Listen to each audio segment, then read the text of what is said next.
So I've had my Suntaste solar oven out today and I've finished doing a bit of a bake and it's still nice and hot. So what I thought I'd do is a bit of a test of some dehydrating of herbs in it.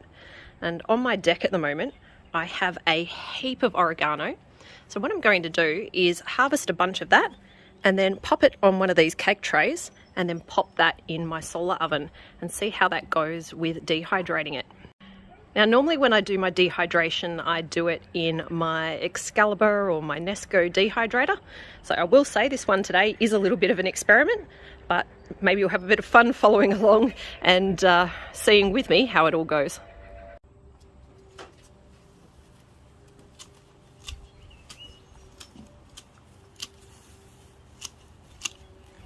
There's a nice bunch.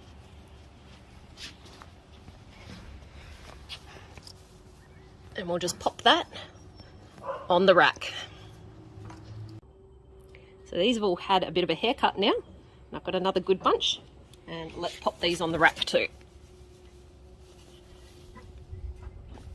I reckon that'll do for our first little test. I don't want to have too much in there.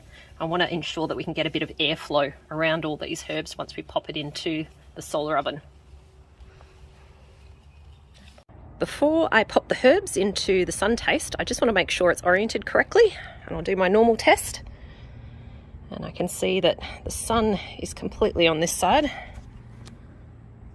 and we've got a bit of shadowing on this side, which means I need to spin this a little bit, keeping in mind we are in the southern hemisphere here, so we want to have a bit of the shading on this side. Actually, it seems to need a fair bit of adjustment. There we go. Got a little bit of shadow on this side, and that's fine because the sun is going to continue to move.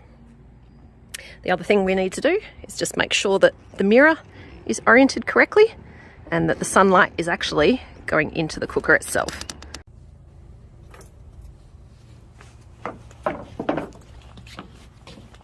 So let's take the back off. And what we're going to do is we're actually going to leave the back of this off as I put the herbs in. And you can see that there is a bit of airflow around them because this little rack here is a raised one. This is actually one of my cake racks that I'm going to use today. What I'm going to do to start off with is actually leave the back off completely because you do need lots of airflow when you are dehydrating, and I'm going to see how that goes with the back off completely. Otherwise, I just suspect it's going to be too hot in the solar oven.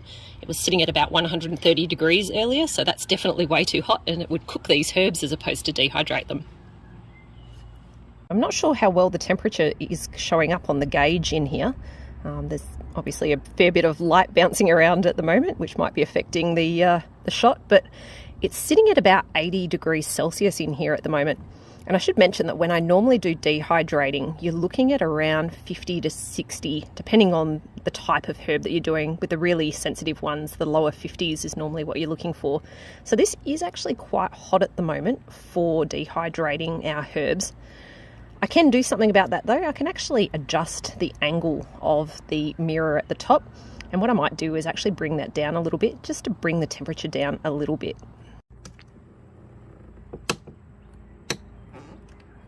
And I'll keep a bit of an eye on that just to make sure it does maintain enough temperature just to keep the herbs dehydrating.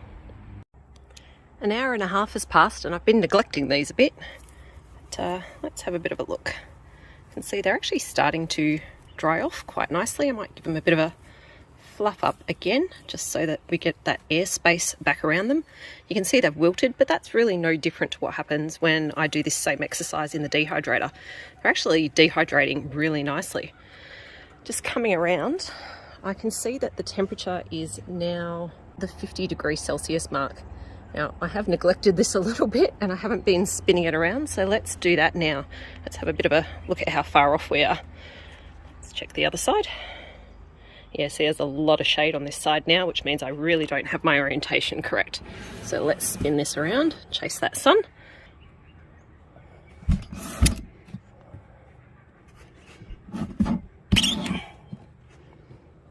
There we go, finally got a bit of shading. So you can see I'd left that way too long before spinning it around, and that's why we dropped a fair bit of temp. And I'll also kind of move the mirror a bit to get that also back into position. And we'll see if it picks up a bit of temp again. 2.5 hours has now passed, and they're actually starting to get a little bit crispy already.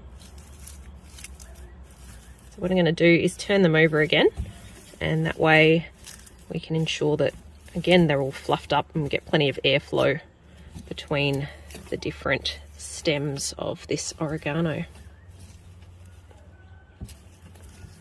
And you can see the ones that have been stuck together are a bit more moist than the ones that were at the top. Unfortunately, we've got a fair bit of cloud around now, and that means the temperature has dropped a fair bit in the solar oven, and I can see it's kind of below that 50 degrees Celsius. It's definitely warmer than the ambient air temperature in there though, so I'm gonna keep persevering with it, and we do get some pops of sun every so often, and hopefully it will continue drying. So I'm getting really experimental now because we've had a fair bit of cloud cover, and it means that I've lost a fair bit of temperature in the solar oven. So what I've done is I've actually put the back on, but not completely on. I've propped it with this bit of metal here, and that means that I still have quite a wide opening at the back, and that will still allow the moisture to escape, which is what I need for dehydrating. But I'm hoping it will refract a little bit more light into the solar oven, and I'll get a bit of the temperature back up again. So we'll give it a couple of minutes and check and see how that goes. It's like putting the back on has worked a treat, and it's now sitting on about 60 degrees Celsius again. So that is something that I will probably continue to do if I'm getting a little bit of cloud and the temperature is dropping. And as you can see at the back here, it still is propped open, so the moisture can escape, but I do have more of the sunlight refracting into the solar oven. And looking in there, that herb is starting to look a lot more dehydrated than it was earlier. These have been in now for about 4.5 hours, and they are looking pretty much done. So you can probably hear that they're really crispy,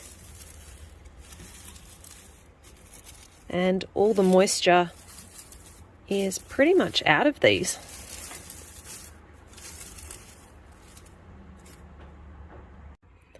And that was a pretty similar time frame to my Nesco and my Excalibur dehydrators in terms of time to dehydrate. The advantage with this though is it's used absolutely no electricity whatsoever, and I've got my beautiful dehydrated herbs. After this little experiment today, I'm definitely keen to do a bit more dehydrating in my solar oven, and particularly when the tomato harvests come through, I'm keen to see how that goes. So if that's something you want to have a bit of a look at, maybe consider subscribing to the channel, and I'll share that when our tomato harvest happens a little later in the summer. So I appreciate you joining me today as we did this little experiment, having a go at using the Suntaste Sun OK as a solar dehydrator. Definitely, if you have a go, keep that back open, but it did work a treat. Thanks for joining. Catch you later.